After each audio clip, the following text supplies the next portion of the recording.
Peter Parker, Spider-Man, 2002 through 2021.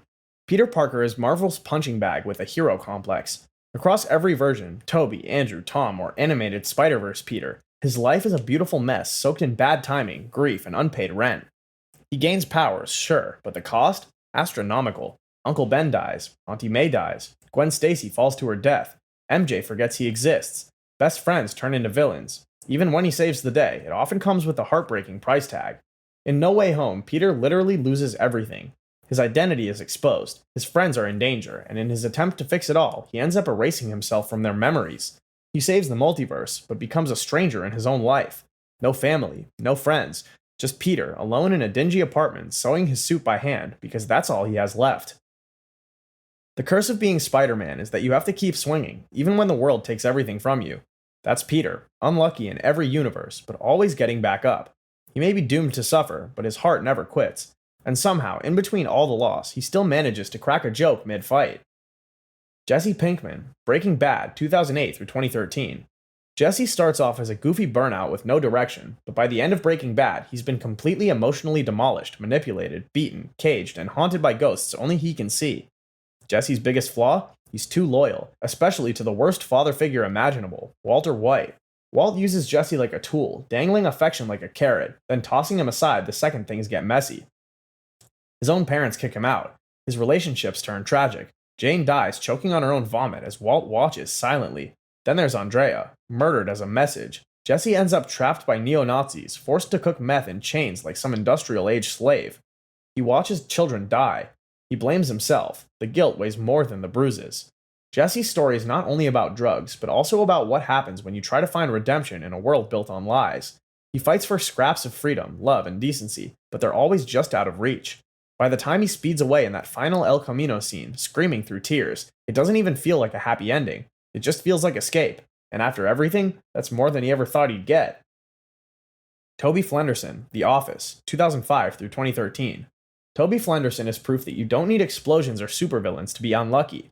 Sometimes, bad luck just looks like working in HR for a paper company run by a man who absolutely despises you. Toby is the human equivalent of a sigh, quiet, well-meaning, and constantly ignored. Michael Scott treats him like a fungus, blaming him for everything that goes wrong, despite Toby being the only adult in the room half the time. In love, things are even worse. He pines for Pam for years and says nothing. When he finally builds up the courage, she's already married with a baby. He moves to Costa Rica to start fresh, and immediately breaks his neck ziplining.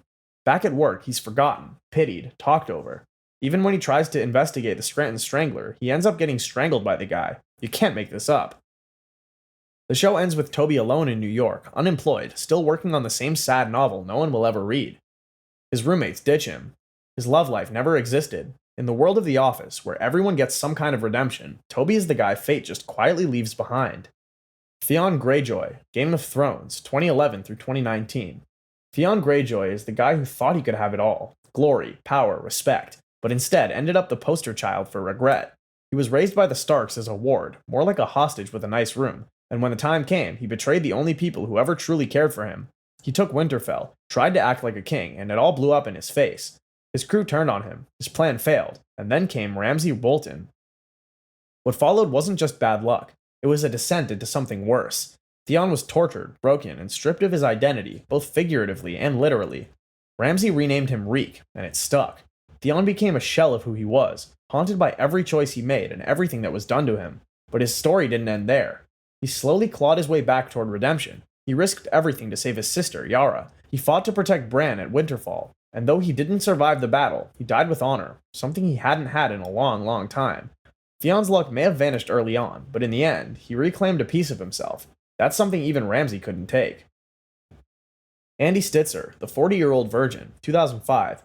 Andy Stitzer lives alone with his action figures, rides a bike to work, and spends his weekends painting miniatures. He's sweet, polite, and a little awkward. Okay, a lot awkward, but there's one thing that really sets him apart. He's 40 years old and still a virgin. Andy's not unlucky because he's inexperienced. He's unlucky because the universe seems determined to keep it that way. Every time he gets close to a meaningful connection, something goes spectacularly wrong. Flashbacks show us teenage heartbreaks, bizarre injuries, and plenty of women who probably shouldn't have been in his dating pool to begin with. Even when he finally tries to get out there, he meets women like Beth, Elizabeth Banks, who's chaotic in a very hot yoga on Red Bull way, or Nikki, Leslie Mann, who nearly drives them both into a wall while drunk. But underneath all the social weirdness is a genuinely kind guy who just hasn't found the right match. And eventually, he meets Trish, Catherine Keener, a single mom who sees past his quirks and gives him a chance. With her, Andy doesn't need to pretend, he just needs to be himself. By the end, he's not just a man who's had sex, he's someone who's finally found real love, and that's a better price than any collector's edition figure. Tommy Williams, The Shawshank Redemption, 1994. Tommy Williams comes into The Shawshank Redemption like a breath of fresh air, a young, energetic inmate who just wants to turn things around. He's not some hardened lifer or corrupt official, he's just a guy trying to pass his GED and stay out of trouble, but in Shawshank, even good intentions can get you killed. When Tommy learns that Andy Dufresne might actually be innocent, he doesn't keep it to himself. He opens up to the warden, thinking it might actually help Andy get out. Bad move. You see, the warden isn't just running a prison, he's running a massive money laundering operation, and Andy's the brains behind it. Letting him go free would be bad for business. So instead of doing the right thing, the warden does what's most convenient. He has Tommy shot. No warning, no second chance, just a clean bullet to make sure the truth dies with him.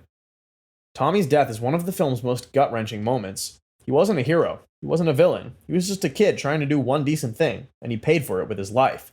His bad luck wasn't cosmic, it was man-made, and all the more tragic because of it. James Bond, Daniel Craig era, 2006 through 2021.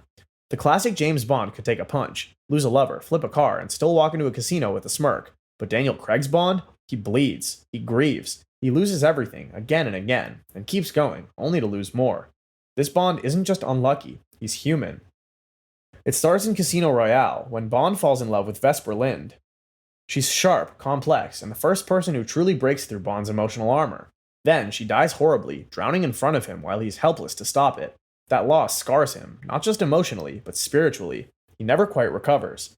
Fast forward to Skyfall, and Bond loses another pillar, M, his mother figure, and one of the few people he respects. Her death hits just as he's regaining trust in others. By Spectre, he's trying again to find peace, but the past keeps dragging him back.